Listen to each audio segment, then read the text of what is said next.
আসসালামু আলাইকুম। আজকের ফুটবল টুর্নামেন্ট উদ্বোধনী অনুষ্ঠানে সবাইকে জানাই স্বাগত।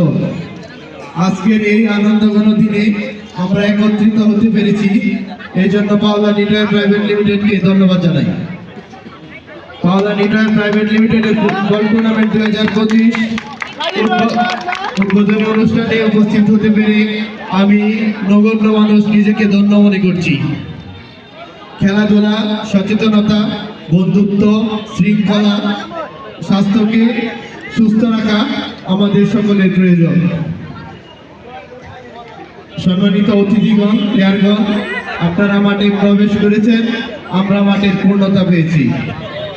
আজকের এই উদ্বোধনী অনুষ্ঠানের প্রধান অতিথি Sardar Kamrul Rashid, managing director Paula knitwear private limited. বিশেষ অতিথি হিসেবে উপস্থিত আছেন engineer Faruk Siddiqui, GM market.